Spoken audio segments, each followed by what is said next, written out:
So we just interviewed the managing partner of one of the largest management consulting firms in the country. So I'm not too sure how to measure that metric, but when I looked it up, 40 staff. So that's a fair whack for a business that's quite hard to scale. And the people that are going to get value out of this episode would be the small to medium-sized business owners that want a bit of a clarity and understanding on how to grow their business, how to remove themselves from it. And it's one of those industries that people don't think they need it until they actually use it and see how much value they get out of it. So on that note, we'll just kick straight into it. And yeah, let me know what you think. And there's a free book in the comments or in the link in the description. I'm struggling today. There's a link in the description of my book if you want to achieve financial freedom in New Zealand. Just download, it's free. Without further ado, let's kick into it. Any sort of start to the podcast so people don't just listen for an hour and don't realize what we're going to talk about. I think it's good to set the scene. So like sort of what you do, sort of who you are, what company, you're a part of. I think that's a good way to start. So, okay. So who am I? Well, obviously Rob Drow. Yeah. And I'm a managing partner of Prime Strategies Group. So who are Prime Strategies? We're kind of an umbrella group that specialise in business management advisory services to the SME business market. So SME is an acronym for small to medium enterprise, if people don't know that. And so that's businesses probably turning over from $0 to $20 million.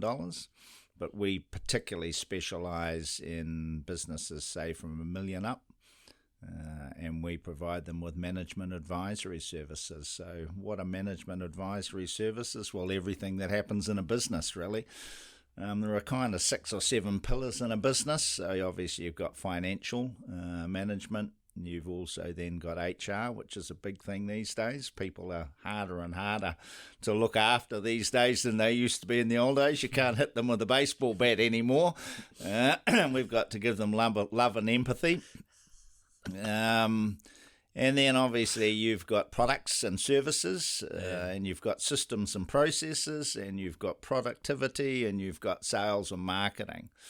And the poor old SME business owner has to do all of those things because a corporate will employ a whole raft of senior management that have degrees in heavens knows what to manage those things, whereas the SME business owner has to wear many hats every day to do those functions. And to be fair to the SME business owner, his training is probably in the technical side of his business. So he might be an engineer or an IT guru or perhaps a tradesperson of some kind, and they build a business, but their expertise is still their technical skill, not their management skill. So it's a it's not all beer and Skittles, which a lot of people think that it is when they get into owning a SME business. And nearly every SME business owner, when they buy a SME business, if you actually ask them, why did you become a business owner? They say, well, I wanted more free time, wanted to make more money, and I wanted to be my own boss. And they actually achieve none of those, most of them. They work bloody long hours. A lot don't make a huge amount of money. And being your own boss means that you've got the skill to hold yourself accountable to do what you don't like doing. And SME business owners hold themselves accountable to do what they like doing, which is their technical skill, but not what they don't like doing. So we bring in a box of hats.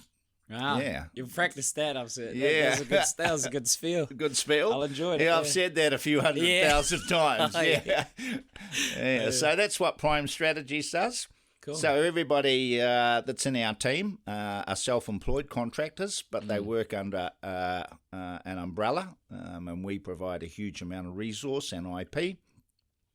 But then as individuals, we share each other's skill sets and we chat and talk all the time and analyse businesses collectively and all the rest of it. So in any particular area, the person, say if we're a person in Whangarei, he's the face to the clients, but that doesn't mean to say that he's the only person that has input into those clients, depending on what the client's needs are as to who might be looking at it. So if it was something financial, it might end up on my court because I'm supposed to know something about that. Yeah. Well, I think that's, especially in the professional services component or the consulting side of things, it's quite hard to scale. So I thought, what were your challenges with that initially? So the business, like what happened? So maybe we should unpack your story first. Well, as a lad, I ended up after mucking around for a while, I ended up in the banking industry. So we probably won't go back prior to that, other than I used to play a lot of rugby and fool around. What position? So I played fullback, and was a very enthusiastic rugby player. So I ended up getting into banking, joined the ASB Bank, and had a reasonably successful career in banking. Ended up as a GM in retail banking for ASB.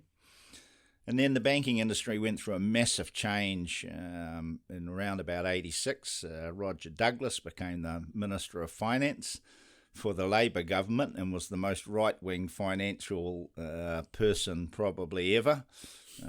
He was the one that believed that everybody should pay the same amount of tax and so forth. But one of the things that I think he was wrong, but one of the things that he decided was that trustee banks who were owned by the community didn't have the financial backing that they needed to survive in the banking industry.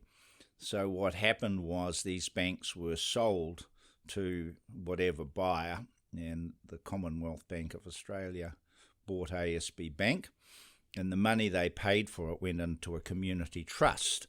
So in the old days, the trustee banks were basically philanthropic, so they made a profit but gave it back to the community.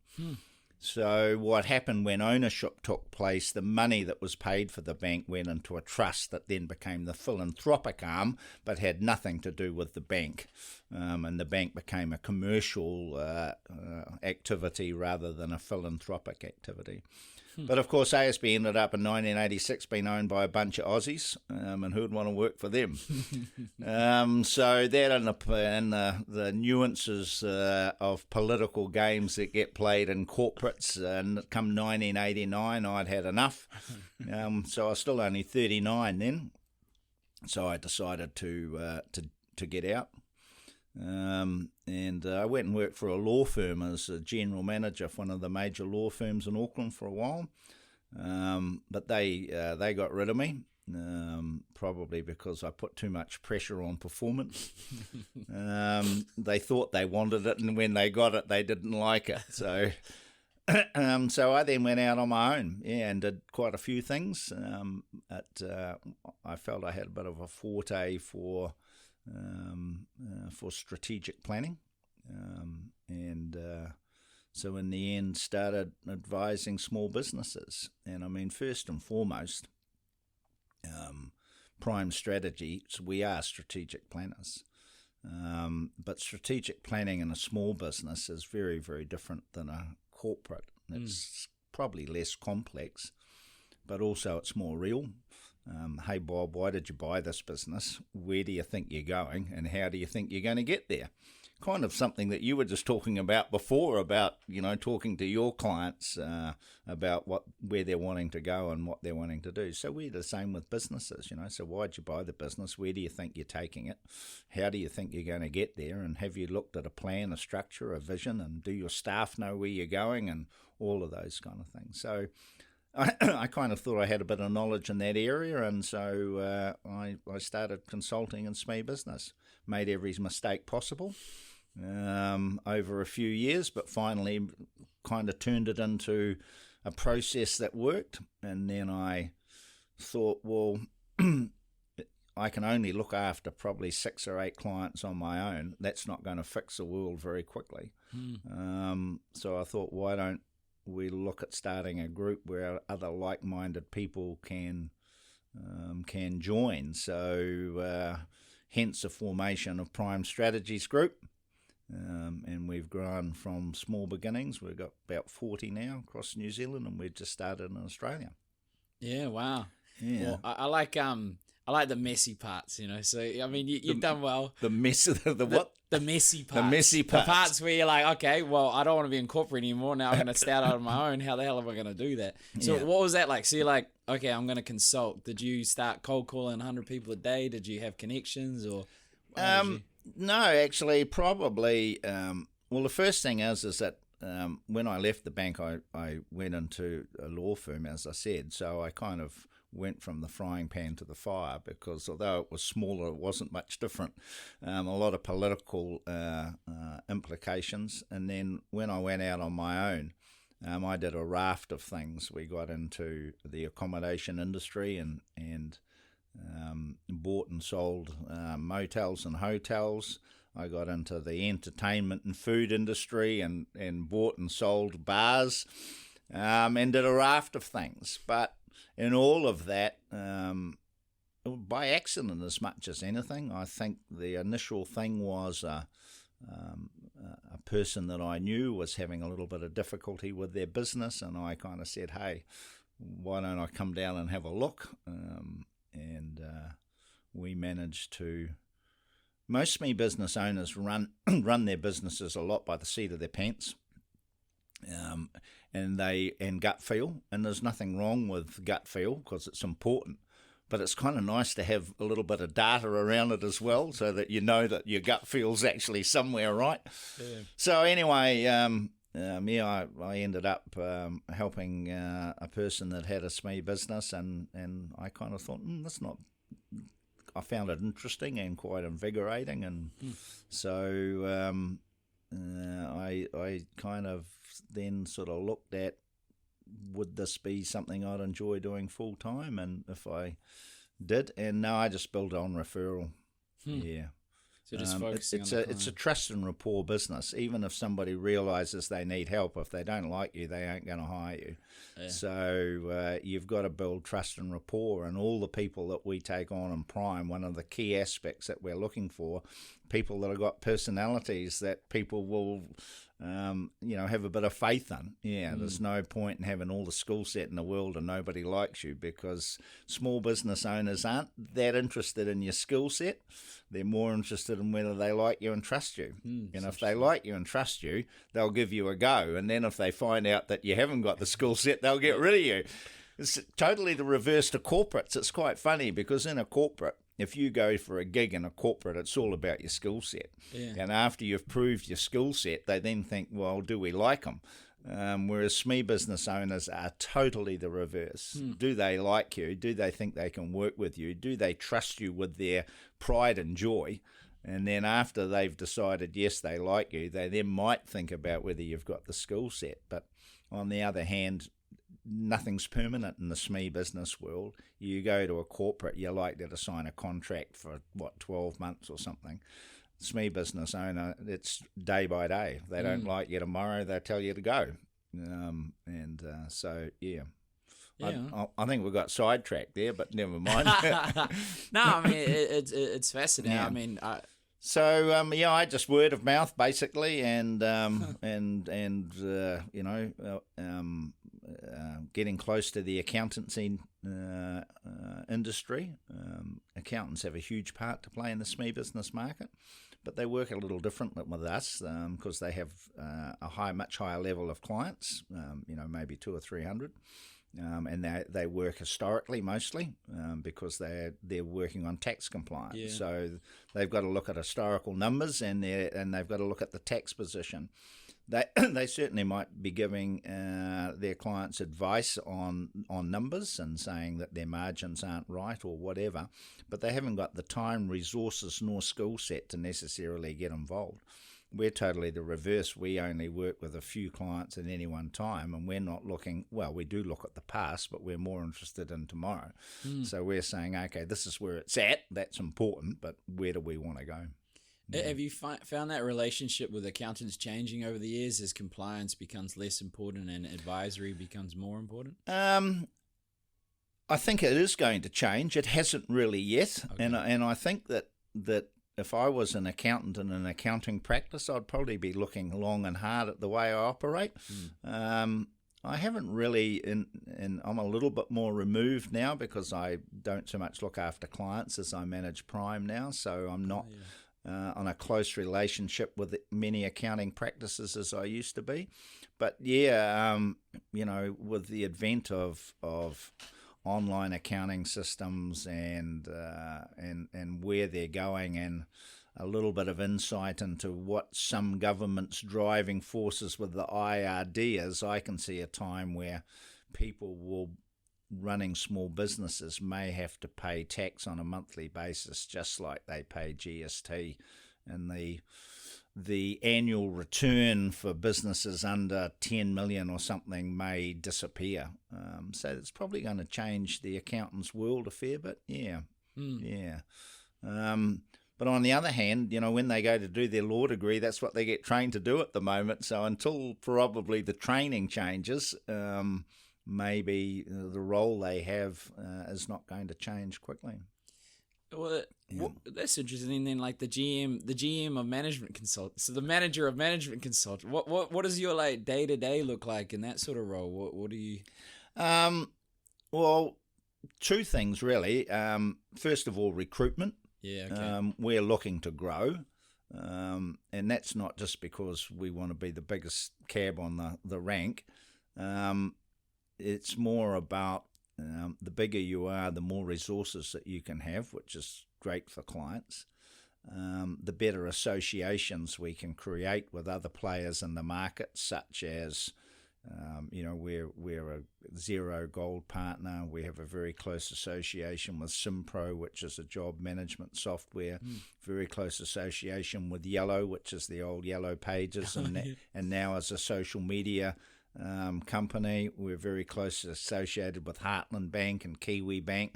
So those kind of opportunities weren't available when I was a one-man band, because if I went into into Kiwi Bank or Heartland as a one-man band and said, hey, I'd like to create an association, I'd get the FO, wouldn't I? Yeah. But so now, we're the biggest network in New Zealand, so of course they want to talk to us. So we want to grow that, but also that allows us to grow expertise. We've got a huge amount of expertise. I mean, we've got accountants on our team, we've got a lawyer, we've got bankers, we've got guys out of franchising and so forth. We're importers and distributors. So, you take 40 people and most of them are a little bit longer in the tooth, and they've all come from fairly senior positions in the corporate world and so forth. We've got a huge amount of expertise, so we just want to grow that expertise, and then that allows us to grow our resources, and then that allows us to help more people. And if we can fix a little bit of New Zealand a little bit at a time, it's not a bad thing to be doing. And we have outstanding results with our customers. Sometimes people won't believe what happens.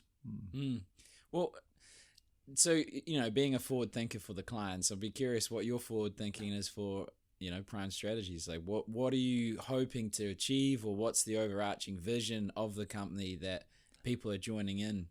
As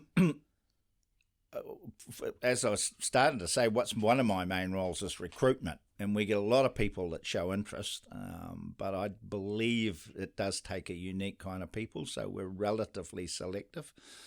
Part of that's brand protection, and we don't want anybody out there, and there are a few cowboys in the industry, so we've got a very stringent code of ethics that people have to sign in blood, and I have a massive baseball bat, so everybody behaves. So the recruitment side of it, and then obviously the development of the way we do things and the facilities that we have to help people. Yeah. So what was your question? Vision. First of all, I believe the industry will become legislated. Governments legislate everything, and particularly where the world's going at the moment. Everybody wants some controls around things. One of the few industries that provides professional advice at the moment that's not legislated. So any monkey can stand up and be a business advisor and go out there, and it's buyer beware. I think that will change, and I'd like to have an influence on that when it does. And I think one of the ways of doing that is to be a major player in the market. And I think that's good, probably, as long as they don't get too carried away, to have some rules and regulations around what you can do and what you can't. One of the things in our code of ethics is we can't have a financial interest in the businesses we advise, which allows us to be a non-emotional advisor. And a lot of advisors operate in a reverse. Their whole gambit is to get a slice of the cherry. And I kind of almost think that's unethical, particularly when you might not give great advice at the beginning until you get a shareholding, and then you get the shareholding cheaper, so to speak. And then, and as I said, not being big just because being the biggest cab on the rank, but to grow the business to a size where, we become a household name for business management advisory services, and it's a go-to place for people that want help. Yeah. All right. Well, yeah, I've just been exploring the management consultancy industry to understand it. It's quite interesting. Yeah. Because I love people. And yeah, there are quite a few players out there, and it's, I suppose, one of those industries that until you start looking at it, you don't know it's there. But when you do start looking at it, there are probably half a dozen groups in New Zealand, and then there are literally hundreds of sole operators. Yeah. And I mean, it's a decision I interview people all the time and about looking to join Prime. And I say to them, the first decision for you is not Prime strategies. It's whether you want to become a business management advisor. You're never going to get filthy rich being a business management advisor, because we basically sell time.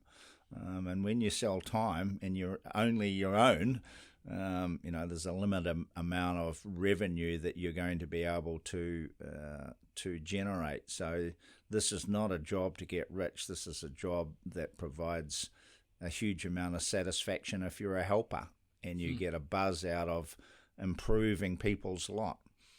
So the first thing is, do you want to get into the industry? That's your first choice or first decision, not Prime strategies. And then if you decide, yes, you want to get into the industry, then you can print a brochure and a business card and go for it on your own, or you can join a group. And I say to people, you join a group, there's a cost, because you don't join us for nothing. But on the other hand, we probably give you 5 years start, if not more, and provide you with a bucket load of resources that would take you years to develop, if you're doing it on your own. And this camera just cuts out 30 minutes, so I just pushed it. So, oh yeah. Well, do you think about that, like, because trading time, like job satisfactions? I mean, like, I don't get people that do jobs that they don't love. Like, it's most of your life. So, do you think about a scalable way to reach and reach more people? We have 2 annual conferences every year, and when you get 40 people who have got fairly powerful personalities in a room, it can be quite interesting. But one of the things we talk about all the time is how do we scale what we do? And then I'm not saying it's a no-go area. I would think at some stage we probably have got quite a few smart ideas that we will implement. But on the other hand, you've got to be pretty careful about sticking to your knitting. One of the reasons that we're very successful with our clients is that we work with them. First on it, we form long-term relationships. So we're not a go in and fix something and get out organisation. Our client longevity is over 3 years, and that's growing all the time. And we form a long-term relationship and work with the business owner, and we work with them on a very regular basis. A business owner can go to Icehouse, which is a management training company, and pay 20 odd grand and do a 15-week course on how to be a good business manager. We've got clients that have been to that course because it's not learning the tech, not learning the theory. It's actually putting it into practice. And you can have all the theory in the world, but if you're not implementing, and implementing's partly knowing where to start, partly confidence, and partly holding yourself accountable, because business owners, might have hugely good intentions on Monday morning, and then they walk in the door and they get smashed by a train, don't they? And all of a sudden it's Thursday afternoon and I haven't done the first thing I was going to do on Monday morning. And that happens every day in all SME business owners' lives. And we see most of our clients weekly, and we force them for a few hours once a week to sit down and look at the bigger picture. Yeah, that's a balance. Like in a crossover with financial planning, essentially, if you have to do what's needed, not necessarily always what the client wants. Yep. And I think that's an important distinction. You know, like if you're just people pleasing, it's like the differentiation between being nice and being kind. Being nice is saying what they want to hear. Being kind is saying what they might need to hear. Yeah, you're exactly right. I mean, we talk about in our training, and we run training programs for, you were asking me, what do I do? Well, first of all, I hire people, and then secondly, I train them. Yeah, okay. I don't train them on business acumen, because we don't take on anybody that we don't think's got good business acumen, but we certainly train them on how to advise and the tools that we've got. And one of the biggest things that we do is hold people accountable. And if you agree with an owner that X has to be done, and you arrive next week and X hasn't been done, you can probably let it slide for a week or two, but at some stage you have to have the father and son, don't you? And you have to say, well, look, if nothing happens, nothing happens, And sometimes, SME business owners mostly do not like confrontation, so they avoid, and I think that's partly a Kiwi trait as well, where we're not by nature, I don't think, very confrontational race. I mean, you take the average Kiwi, if they go into a restaurant and they get a bad meal, they don't complain. They walk with their feet, or they talk with their feet, don't they? They say, I'm not going back there. The meal was shit. And so that's how we are as a race. And I think that in SME business, small business owners will be struggling financially, and yet have a lot of people that owe them money, but they won't go and collect it because it's confrontational.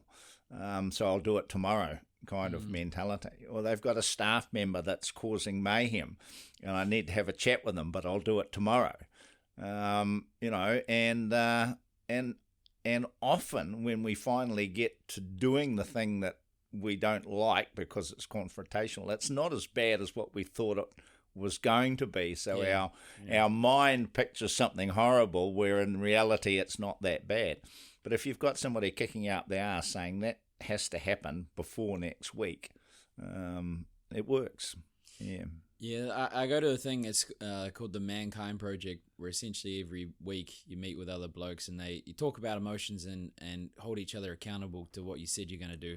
Yep. But you don't hold each other accountable, you remind them to hold themselves accountable. Yep. How do you navigate that between, this person makes a conscious choice to make an agreement, they don't keep it, and you're reminding them, but you're not saying, hey, you fuck, like, why didn't you do your... How do you navigate I've got a little saying which I won't say at the moment, but it might not be printable. But yeah, you have to have the father and son, because if you end up with an owner, we call it hand-holding. If you end up with an owner and you're just hand-holding, i.e. you're agreeing and not holding them accountable and whatever, you're going to get fired. It's only a matter of time, isn't it? Because if nothing happens, nothing happens. And one day the owner's going to wake up and saying, I'm paying this guy money and nothing's happening. They won't see it as their fault, even though it may be. We're saying to all our people, you've got to hold your owner accountable. And if it ends up where he dumps you because he doesn't like being told, well, that was going to happen anyway. So you're better off to move on to a donkey that wants to actually get ahead. And I mean, some people you just can't help. Not many, but some people you just can't help. Well, there'll be a few challenges there. So you're recruiting someone from potentially corporate with senior roles, and then suddenly they're going to have to find their own business. So that's a challenge in itself. Yes. And then you're going to have to go against the culture that you're saying about, hey, having confrontational conversations. How do you prepare someone like that to go start hustling as well as go against the grain somewhat? I think even the most confident people probably when they first start in this industry are a little bit hesitant and tentative, and maybe even a little bit of nerve and trepidation. Yeah, we took on a gent in Christchurch, and from a very senior environment in a corporate, and he had his first meeting. We've just been through training, and had his first meeting, and he rang me up and he says, "I'm as nervous as hell," and yet he would have been doing way more difficult meetings for years and years in his old job. But it doesn't take long to get into a comfort zone, and it's a confidence thing mostly. What happens is when you see the results that you can achieve by working with an owner, A, you get a huge buzz out of it, but B, it gives you a huge amount of confidence to know that the system works and the process works. I mean, even very, very high-powered, operators have advisors, don't they? Bill Gates has a whole raft of them, So, having advisors and coaches is not a new science, but it's probably one that SME business owners in the past have not picked up on. And I think, again, part of that is the Kiwi culture. We come from a bit of a DIY environment. So if you tried to do this industry probably in the 1960s, way before your time, or 1970s, you would struggle, because a SME business owner in the 1960s would think getting help was an admission of failure. But also the world was a lot smaller. There wasn't as much competition. When I say smaller, it was smaller because of the whole computer and internet and import relaxations. And God, in my day, you had to make an application to the Reserve Bank to take $2,000 out of the country. So things were way tighter then, and the world was much smaller. We were mostly way more self-sufficient, and we were DIYers. So business owners thought that getting advice was an admission of failure. That's not the case anymore now, and coaching in business is more and more common. Yeah, I think there's important lessons there. Like a lot of business owners I see have a job. They're on the coalface, as you say, they're technicians. And if you're going to reach a certain scale, you're essentially HR. You don't necessarily have to be that person, but you need to be aware that there needs to be a person that can help train. Because at any point, I want to replace myself. I only want to do what I want to do. So I just got to train some people to do the things I don't want to do. Yeah, businesses go through a bit of a cycle. You start off, let's say, a 3-man band. So as a 3-man band, you don't need anything written down, because it's all word of mouth between the 2 or 3 of you, and you all probably are all technically skill driven, and you just get on and do the job. And then all of a sudden you grow to 15 or 20 men, and all of a sudden it's a different ball game, but you're not big enough to employ a general manager and an HR manager and a sales and marketing manager, and on it goes, but you're way too big just to be word of mouth and technically driven. And then you go into the next echelon, of course, when you're getting into the 30 or 40 million turnover, and that's when you're not a corporate, but you're getting to the point where you've probably got a general manager and an HR person and all the rest of it. And that's why we don't go into that space, because those businesses are big enough to employ the expertise that we would take. Also, it's hard to get in front of the owners of that size business, whereas because they've got gatekeepers for Africa, whereas a business turning over a couple of million, half the time the owner answers the phone. Yeah. That's a good point. Well, so, okay, let's say this management consultant comes in, you train them, they shit themselves in the first consultation. How do you encourage them to make the sale, or, to build the relationship, or do you provide an entry point for them to start building that relationship? We help them with prospect opportunities through a massive number of avenues. So first of all, we run a telemarketing arm. Oh, yeah. That's old-fashioned, but it works. Okay. So we telemarket prospects and talk about profit leakage and those kind of things, and that's an interesting subject on its own, profit leakage. And then we have social media going all the time, of course. So we've got our website and Facebook and LinkedIn, and we're blogging and writing articles and all those kind of things. We do videos and that. Then, as I said, we're partners with a lot of reasonably good-sized players in the SME business market, and they give us opportunities and vice versa. So all of those create opportunities or prospects. And then we've got a very structured process of talking to a prospect for the first meeting.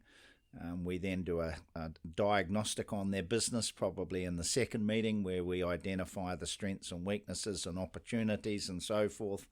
And then obviously we look to signing them up as a client. But the somebody joining Prime, we teach them how to do that, but they have to go and do it themselves. Yeah. So sometimes it's a little bit daunting for some. Some people convert prospects to clients very quickly, particularly people that come from a sales background or something like that. That doesn't necessarily make them a better consultant than somebody comes from the other one. I remember somebody ringing me up one day and saying, how's things going? And they said, really, really good. I've got 17 maybes. And my reply was, go and get 17 no's. And they hesitated a bit, but they got the point, and of course went back out to the 17 maybes and got 15 no's and 2 clients. And that's what it's all about, isn't it? You don't ask for the business, you don't get it. Yeah. Yeah. I keep relearning that every day. Yeah. Handling objections is a very, very interesting part of business, isn't it? Yeah. Well, personally, so I think the old objection handling model is broken. Yes. So the whole old objection handling model is agree, relate, pretend you understand, and then tell them why they're wrong. Yeah. So I think personally, a better way to handle the objection is like the quote, the longest way round is the shortest way home. Yes. So you don't directly tell them they're wrong, as you capture the information and recognize that there's going to be a problem. Yep. You solve it with third-party examples before they present the issue. Yep. And then you've given them the solution without actually having to confront their identity. What do you ever go into that? Do you teach them how do you navigate objections, or you just be a human being and ask for the business? Well, I just love sales. So. Yeah, it's an interesting, and I'm not a salesperson. Oh, okay, yeah. So it's interesting, but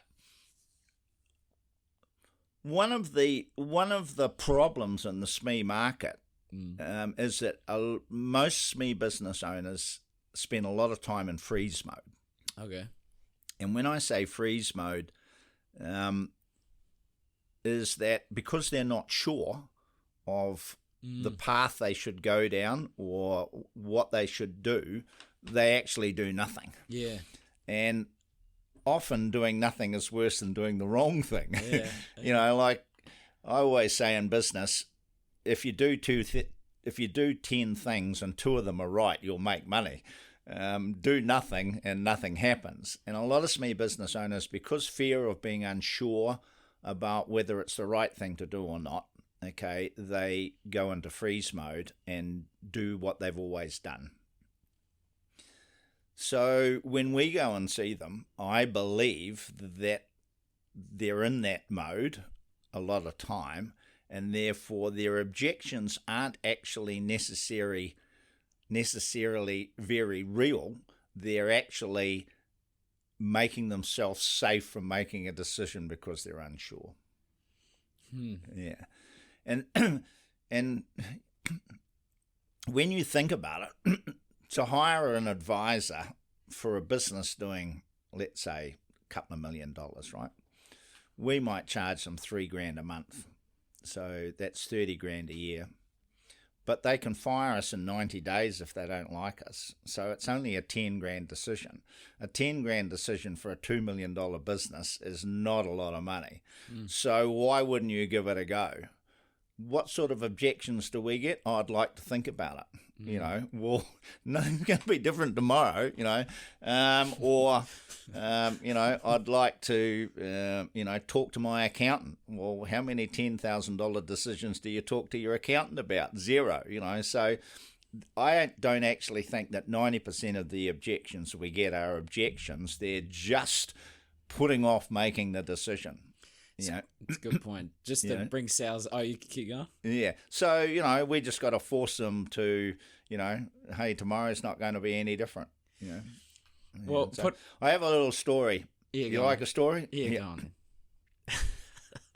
I had a prospect, this going back a while, I had a prospect, we'll call him Tony, and I pushed Tony pretty hard. He was in not good shape. His business was messy and he was only just staying with his head above water. And he was very stressed gent, and you could tell that he was a stressed gent, and he admitted. And then when I said to him, well, look, I can help you, that freeze mode thing came on. Oh, yeah, well, I'd like to think about it, and, I might like to talk to some of my friends, and I've got a guy that I bounce ideas off, and all of this, just bullshit in my opinion. And so I pushed him pretty hard, and I said, man, you need help. And I said, I can help you. And if you don't do something, nothing changes. But I pushed. And anyway, in the end, I had the contract on the desk and had the pen sitting on the contract, and I'm looking him in the eye. And in the end, he used a bit of an expletive and he signed it. Bugger you, kind of thing. So I took off home, went and had the gin and tonic at home, and said to my other half, I had to push a guy fairly hard today, but I got him across the line, thumbs up. And I don't have any trouble doing that, because I genuinely believe that I'm the best thing that's ever going to happen to that guy. That's a bit egotistical, but I believe that, So the phone goes at some ungodly hour in the morning, and I look at the number, and it's Tony. And I thought, he's gone home, talked to the missus, by a remorse, he's going to tell me, no way. And anyway, this excited voice comes on the phone. Tony, Rob, it's Tony here. I said, yeah, Tony, how are you? What's the problem? He said, I just wanted to tell you I slept really well last night. First time in ages. I've got you worrying about my business. Mm. And, it's like a problem shared's a problem halved, isn't it? And, we took that guy quite quickly from having financial staff management issues to having a pretty well-oiled business, and him buggering off on Friday at lunchtime, and he's probably been working 7 days a week, 10 hours a day for the last 3 years. So, yeah. It's a good story, mate. So sometimes you just got to push people. Yeah. And for some people find that harder than others. Well, to be able to do that, I think the first person you need to sell to is yourself. I think the biggest contributor to why that's a successful approach for you is that there's no doubt there's a belief system behind it. Yep. And that's quite a hard thing, because essentially you're the product. You have resources, you have IP, but essentially it's you. So how do you recognize people that have that belief, or how do you instill that belief in these people that are coming in? We give people a huge raft of tools, so they've got all of the... you got to keep that close to the chest, I think. Yeah. I can sense it. Yeah, go on. They've got all of the things that they need to do the job behind them. The second thing that we do, which I think is really important, is that we walk our own talk. So everybody that joins us actually is assigned to another person and has their own coach. So it's not only do they come to a couple of weeks training, but then they actually have another senior or an advisor that's been around for a long time they are paired with. So they've got that go-to person. The other thing, nothing's ever urgent in what we do. If somebody gives you their financials for the last 3 years, you're not going to pick them up and read them in front of them and then make commentary, are you? You're going to say, thanks very much, I'll take those home and have a look at them. Now, if they're Chinese, when you get them home, you send them off to somebody that's not Chinese. So the same if somebody has a sales program that's an absolute mess, or they don't have one, you're not going to talk about it with them and then give them the solution right there and then. You're going to say to them, hey, I need to take this away, and have a little bit of a think about it, and then you're going to jump on the phone and talk to one of our sales gurus. Got a massive HR problem, unless somebody's hung themselves in the toilet, nothing's that urgent. You're going to take it away, aren't you? And you're going to talk with one of the HR gurus, and then you're going to come back with good advice. So we do have a little bit of time shelter, but not dissimilar to what you guys do. I mean, you're taking individuals, aren't you, and saying, hey, plan for your retirement. I mean, we're doing very similar thing. A lot of our clients are 50, 55. They wake up one day and they say, I've got to sell this business in 5 years' time, and it's a shambles. Or I'm 55 thinking I was going to be retired at 60, and I still haven't got any money. Yeah, true. So what am I going to do? We do get startups, which sometimes are younger people, but most of our client set would be middle-aged people that aren't getting where they want to go to fast enough. And let's face it, a business is only a vehicle for a family. It's nothing more. Some people love their businesses, some people hate them with a passion. But whether they love them or hate them, it's only a vehicle for their family. True. Yeah. So I'm just going to have to temporarily do a recess to come back because I'm just busting. I had to go to the bathroom. And we're in the tally in the last 10 minutes, so I'll just go toilet quickly, and then we'll wrap it up. I ate something funny this morning or something, mate, so I'm sorry about that. No problem. But I'll be back quickly. Yeah. I was having a meltdown for like 10 minutes there, trying to hold it together. I was like, home stretch, mate, home stretch. Oh, yeah, no problem on my account. Happens to all of us, yeah, when you get older, it's worse. Yeah, true. I'll look forward to it. So, you talked about family businesses as well. And I think, you might not like the comparison I draw here, but I see management consulting not dissimilar to the challenge that is facing the insurance industry, is that you have to sell a product. They don't come in knowing that they need it. So you're absolutely right there. People do not wake up in the morning and say, I need myself a management advisor. They wake up in the morning and they say, my bank account's empty, or I've got no staff, or I'm having product issues, or the factory's a mess and it's not running well. They don't necessarily think that the solution to that is us. So we mostly are pushing out. But when we push out, we also push out with some of those key things. So like when we're pushing out about cash flow management. We're pushing out about good HR induction training and so forth. We're pushing out about productivity. I spoke about profit leakage. Every business leaks profit. It's just a matter of how much. And do you understand what causes profit leakage? So we're pushing those kind of stories out all the time.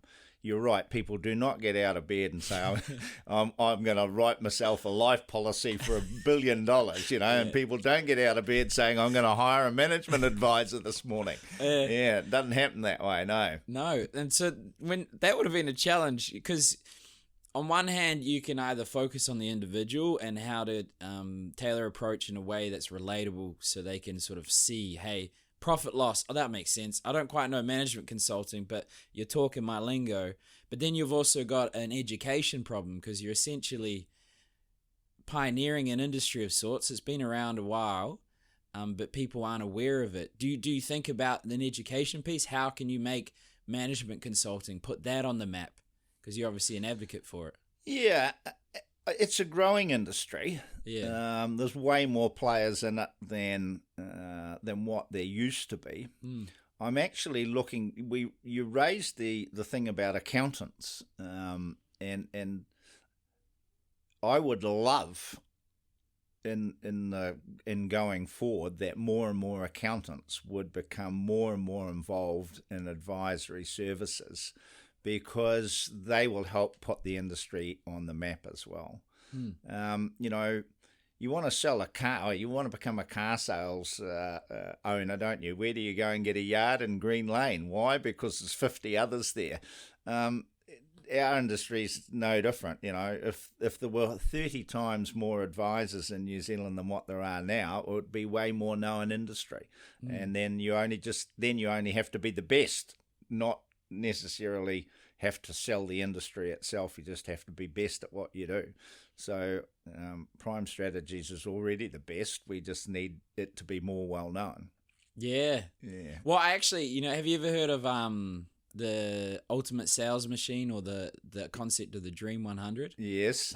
Yeah. So I was like, who would I enjoy talking to, and who would I enjoy helping? And I was like, management consultants would be fucking cool. So I made a list, and you guys were at the top. So I was like, oh, how can I, start a relationship with them? All right, we'll just add them on the podcast, give them content, make them aware. Yeah, yep. But that's an important thing. I think, like, if I was to make management consultancy known, then you might have to expand into a realm that you're not necessarily comfortable with, and not one that you've done before. Because you've made a very smart business approach where essentially you're scaling it by supporting other management consultants, and it sounds like they contribute either a fee or a revenue share to be able to be a part of that network. Is that kind of... Yeah, absolutely. They of the fees we charge, we take a portion, like a franchise, of those fees. But as I said, everybody that joins our organisation is buddied up, if you like, with a senior operator, and that's who they pay that fee to. Oh. So we've got layers, if you want to think about it like that. So let's turn around and say we've got say Bay of Plenty. So we have a senior person in Bay of Plenty that's been doing this for a long time. Every time we put somebody into Bay of Plenty, they go under that person's umbrella, and they pay a percentage of their fee to him. And his job, or her, but it is a him, their job is to mentor and help them with their clients in the advisory process. And then he in turn has to pay us for the joy of doing that. Interesting, because there's a challenge that a lot of organizations face, and I think competition has its merit, but often it leads to in-house degradation of other people. So like making others lose so you can win. Yep. So you're incentivizing them to support and grow. Yep. Which was a similar model with it was APCO was the company I used to work for. They're one of the largest face-to-face marketing companies no one's heard of. Yes. And they just sell everything, but they wear other people's brands. Oh, yes. Yep. And they'll do a revenue share. So if you hit a certain criteria of sales as an individual, you go to this stage. Yes. And then the next stage, if you get a team to hit a certain percentage, then you get a percentage of that. Yep. Is there... Like, what is the limit to an average management consultant? Is it 6 to 8 clients, and then you got that recurring revenue of $3,000 a month? It's a little bit more complex than that, because first of all, you can have different size clients. So if somebody's doing $500,000 a year, it's probably a guy and a boy. Maybe, or a girl and a helper. Well, I don't want to be race sexual. So let's take, let's take a hairdressing salon. Yeah. So a lady owns a hairdressing salon, and she's got one girl working for her. They might generate $300,000 or $400,000 a year. To go and see them on a weekly basis would be total overkill. You could probably see them once a month, and give them a lot of help and advice on their marketing and managing and pricing and all the rest of it. Let's take a plumber, and he's got a van and a boy. Same deal, So you've got that end client. If you take those clients on, you might only be seeing them monthly. You might be able to have 20 of those clients, right? Take a business doing $7.5 million, got 25 on the staff, 4 key players in the business. You're probably going to be seeing them weekly, and you'll not only be working with the owner, but you'll also be working with some of those key staff, and the job's a lot bigger. The fee's a lot bigger. So when you're putting your client base together, depending on, the guy that operates in Blenheim has a different client base possibly to a guy operating in the inner city. and a different skill set and all the rest of it. A guy operating in Blenheim probably gives half of advice in the street as he walks past the people that are his clients, whereas somebody operating in the inner city is probably going into some fairly big organisations and so forth. And I think we don't dictate to our practitioners what they can and can't do. In relation to their customer size and so forth. We dictate to them on the deliverables because obviously the deliverables have to meet our standards. You make a good point there. I talk about a lot is the concept decentralization is where if you're trying to micromanage your staff, essentially you're bottlenecking yourself. So I guess you create a framework of ethics, a framework of process, and then obviously that mission. And then you sort of give them a bit more flexibility and freedom to deliver on those. Yep. We're not a corporate, you don't have to write monthly reports in our organisation that don't get read or anything like that. But we do have a deliverable standard, The interesting thing, though, is that you can't be too dictatorial either because every business is a unique vehicle, isn't it? So it's got an owner and its personality, and it's got a size, and then also what the owner's aspirations are. If you've got an owner that's making $200,000 a year but working 70 hours a week, and you turn around and say, I can double the size of your business, all he hears is 100 hours a week. This guy's a lunatic. So the sale for him is, like, how do we get you to working 40 hours a week and keep your same income? But some people want to build an empire. Other people want an easy life. That's your industry, isn't it? What do you want out of life and how are you going to retire? No different. The business is a vehicle. We talk about life coaching, but we're not life coaches. But you can't divorce the person. You can't not take cognizance of the family and what's the makeup of the family, and that can be everything from somebody who's just on their own through to somebody that's in a marital situation with 5 kids through to all sorts of relationships. We found that the biggest contributor to turnover in the commission-only sales part was what they went home to. Yep. So how they would describe their role to their partner, and if it was negative, the partner's worried and wants to support them, and then they leave. And I think that's something that's underplayed in training people is that they focus on the skill set or the knowledge, but not the underlying belief system. Yep. And I imagine that's a huge crossover in that. You might not call yourselves therapists, but I suspect... One of the things we say when people join us is that you're actually a business coach, but you're also a life coach, a marriage guide counsellor, a child advisor, and all the rest of it, because...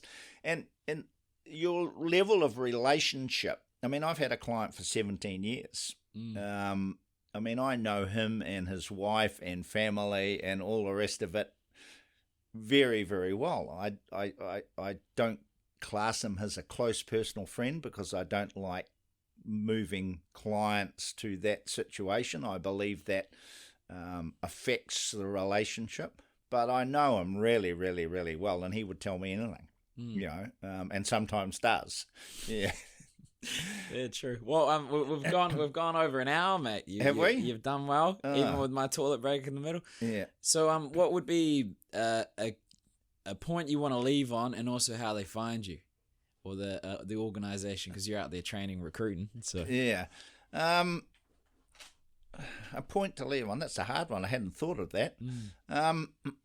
Or what a small business would think about. A point to leave on for me would be that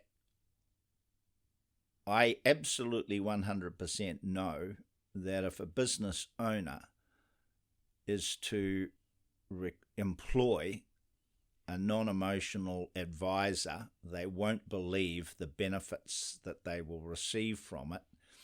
And that's not only financial, they will receive financial benefits, but often the financial benefits are a byproduct. If you get a business and its processes become better and its staff become better and its financial management become better and all the rest of it, not only do you have a less stressful business, but you also have a business that makes more money, and they go hand in hand.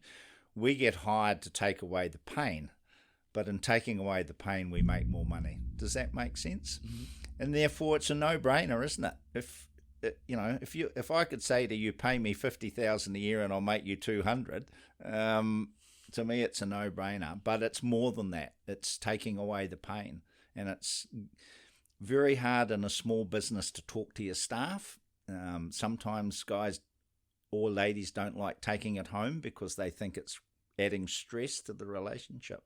We're somebody to talk to. Problem shared's problem halved. And because we are in heaps of businesses all the time, we see things that owners don't see.